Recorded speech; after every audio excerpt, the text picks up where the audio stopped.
back in 2009, we all know that in Fox News, in CNN, everything seems so gloomy, so down. But when we checked our journals, we found out that we never had a better year than 2009. We also had our tearful moments when we come to reminisce what we went through just to live a life like this.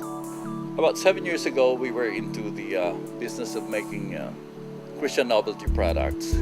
It flourished so well. It hurt us so much one day when we just found out that our manufacturers of materials and semi-finished products and our distributors came into agreement that they're going to count us out.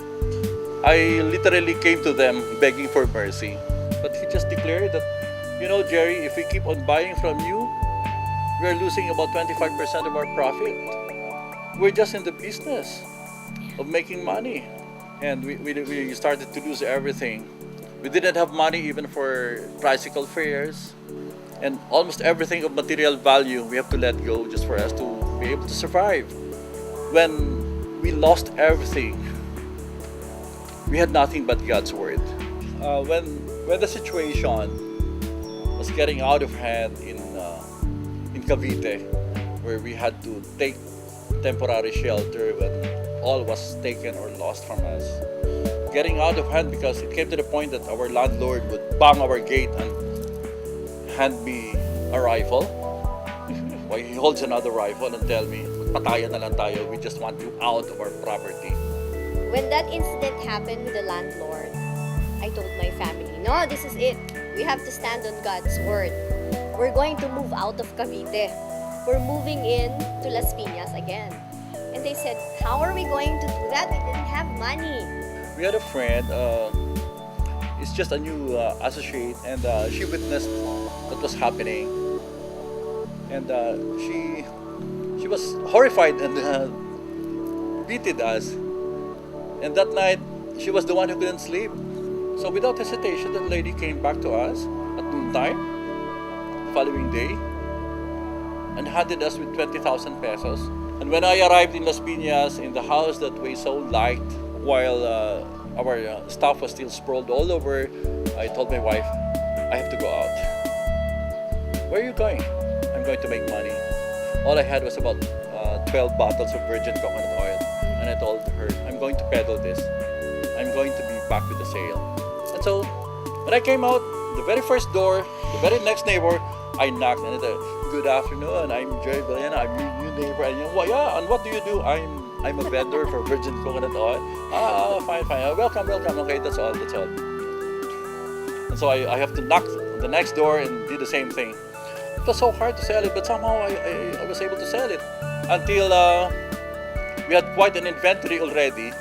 My sister told me, why don't you try your stuff to the Legazpi market? I know Legazpi market, but that's where rich people go. I mean, how would they even want our products? I mean, the labels were just photocopies in black and white.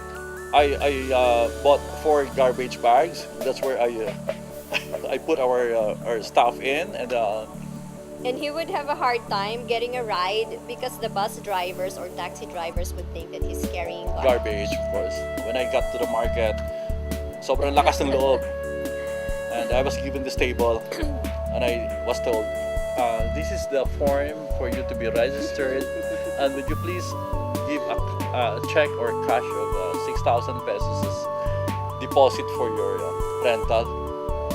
And I told the lady, the secretary of the organizer, I wasn't told. I mean, I didn't know.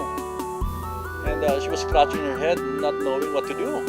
But I told her, but never mind, I'll find ways. I'm going to pay you. Sir Gerry, at the very least, could you please give us 500 pesos? What for? For today's rent. Don't tell me you don't also have 500 pesos. Well, that's the truth. I don't have 500 pesos. And so I said, the first sale of 500 pesos goes to you. It didn't take 1 minute. A fellow came by, grabbed the bottle, and he told us, virgin coconut oil, ito yung nauuso ngayon, balita sa radyo, mahusay ito sa kalusugan. Magkano? It's 100 pesos, sir. And he handed me a crisp 500 peso bill. Said, Nimya, she's the secretary of the organizer. Here's your 500 pesos. That is good. See? At the end of the day, I had enough money to pay rent in advance for the whole year. I sold more than just 6,000 pesos.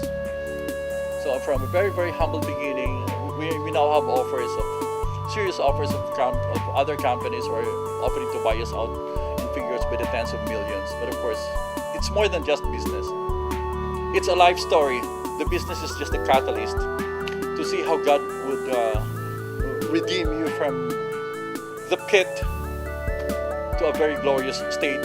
He had a toy car. Toy car. And so I said, And, let's give it away. Well, there's no better place to give it but to the church. So counting just about a week after we sold the Datsun to New Life, God has gifted us with the car that we so wanted. And it's gloriously parked in front of our neighbors. Jeremiah 29:11 has been my armor. It says that, for I know the plans I have for you, declares the Lord. Plans to prosper you and not to harm you. Plans to give you hope and a future. I can't ever forget what Pastor Joe Bruto told me back when my pockets were stripped empty. Gerry, I want you to remember this. You are to give your way to receiving. That's Again, right. Pastor Joe, sa How's simpleng that? salita, para matiyak na makatanggap ka, magbigay ka. You surrender a pittance, God will repay in abundance.